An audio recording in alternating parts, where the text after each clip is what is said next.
Hello बच्चों, कैसे हो आप सभी। आइए हम अपनी एक्सरसाइज को कंटिन्यू करते हैं। Exercise 9.1 question number second. Statement read करिए बच्चा पहले।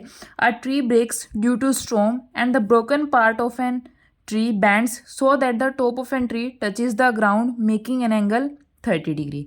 हमारे पास क्या बोला हुआ है, ये हमारे पास कोई भी ट्री है, ठीक है।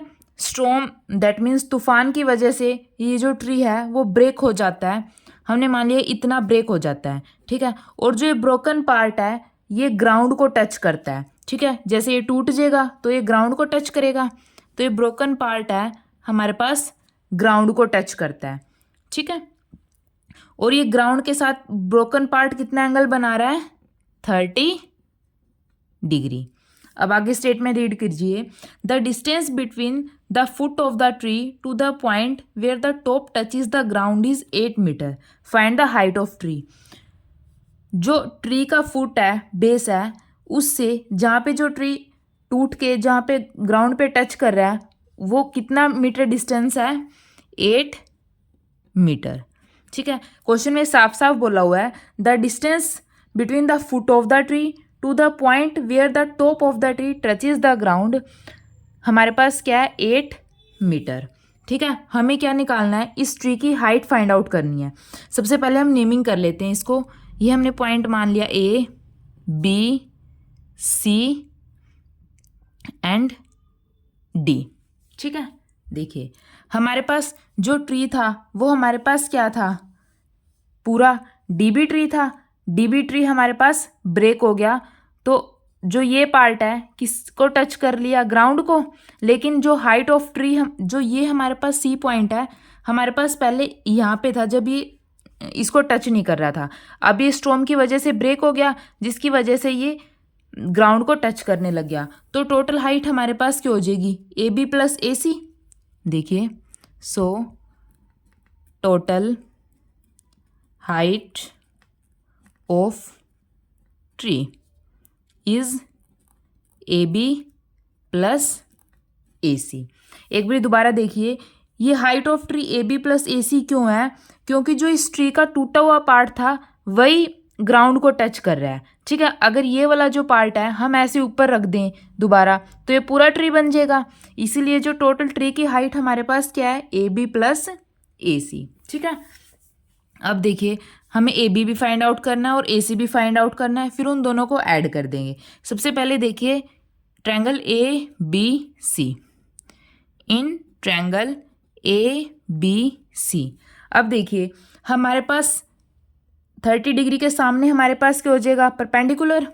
ये हमारे पास क्या है, परपेंडिकुलर। जिस लाइन के साथ वो एंगल बनता है उसको हम क्या बोलते हैं, बेस। ये हमारे पास क्या है, बेस। और ये हमारे पास क्या है, हाइपोटेन्यूज। अब देखिए हमें क्या चाहिए, ए बी चाहिए, दैट मीन्स परपेंडिकुलर चाहिए हमें, और बेस हमारे पास गिवन है। तो हम साइन थीटा कोस थीटा का यूज़ कर सकते हैं।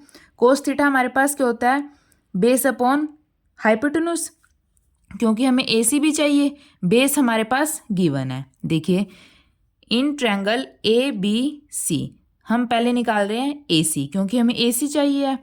तो ए सी कैसे निकलेगा, तो हम कोस थीटा का यूज़ कर सकते हैं। बेस हमारे पास ऑलरेडी गिवन है, हाइपोटेन्यूज हमें चाहिए। तो देखिए cos theta is equal to base upon hypotenuse, base upon hypotenuse. Base हमारे पास क्या है इस फिगर में, बी सी, बी सी, और हाइपोटेन्यूज हमारे पास क्या है, ए सी, जो हमें फाइंड आउट करना है, ए सी। थीटा हमारे पास क्या है, 30 डिग्री। तो कोस 30 हमारे पास किसके इक्वल हो जाएगा, बी सी अपॉन ए सी, ठीक है। यहाँ तक आपको कुछ डाउट हो तो प्लीज़ मुझे कमेंट सेक्शन में बताइए।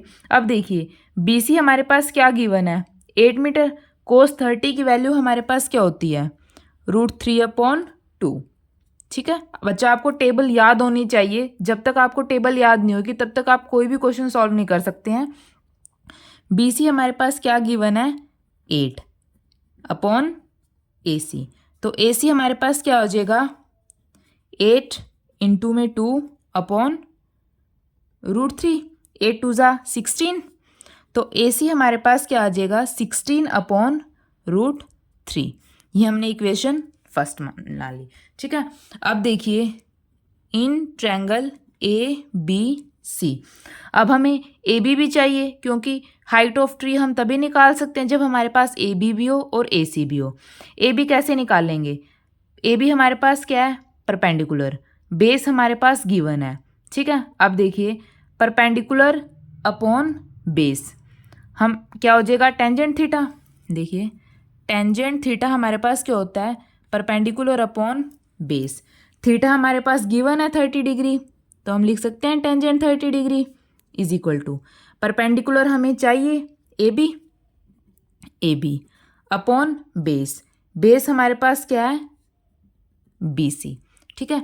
टेंजेंट 30 की वैल्यू हमारे पास क्या होती है? 1/√3 इज इक्वल टू AB हमें फाइंड आउट करना है अपॉन BC। BC हमारे पास क्या है? 8। तो AB की वैल्यू हमारे पास यहाँ से क्या आ जाएगी? 8/√3। ये हमारे पास क्या हो जाएगी? Equation second. अब हमारे पास AB भी हमने निकाल लिया और AC भी निकाल लिया। अगर इन दोनों को ऐड कर दें तो हम हाइट ऑफ ट्री निकाल सकते हैं आसानी से। बच्चा, इन क्वेश्चन में सिर्फ आपको ये ध्यान में रखना है कि आपको हर एक एंगल की वैल्यू पता होना चाहिए, जैसे कि टेंजेंट 30, टेंजेंट 45, कोस 30, कोसिकेंट 45, हर एक वैल्यू आपको टेबल अच्छे से याद होनी चाहिए। अब हमें क्या निकालना है? Height of tree. Height of tree क्या है? AB plus AC। So height of tree क्या हो जाएगा? AB plus AC। AB हमने क्या निकाला है? 8/√3 प्लस AC क्या है? 16/√3 एलसीएम हमारे पास क्या आ जाएगा? √3 ऊपर 8 प्लस 16, 8 प्लस 16 24/√3। अब देखिए, आप यहाँ पे भी क्वेश्चन को सॉल्व छोड़ सकते हैं, लेकिन अगर आपको एनसीईआरटी से आंसर मैच करना है, देखिए 24 को हम कैसे लिख सकते हैं? 8 इंटू में 3 लिख सकते हैं, 8 3 = 24 इंटू में √3। अब हम 3 को कैसे ब्रेक कर सकते हैं? √3 इंटू में √3। देखिए, 8 इंटू में √3 इंटू में √3 अपॉन √3। √3 से √3 कैंसिल, तो हाइट ऑफ ट्री हमारे पास क्या आ जाएगा? 8√3 मीटर। ठीक है बच्चों, अगर आपको कुछ भी डाउट हो तो प्लीज़ मुझे कमेंट सेक्शन में बताइए। अगर वीडियो अच्छी लगी तो प्लीज़ इसको लाइक कीजिए, चैनल को सब्सक्राइब कीजिए। Thank you.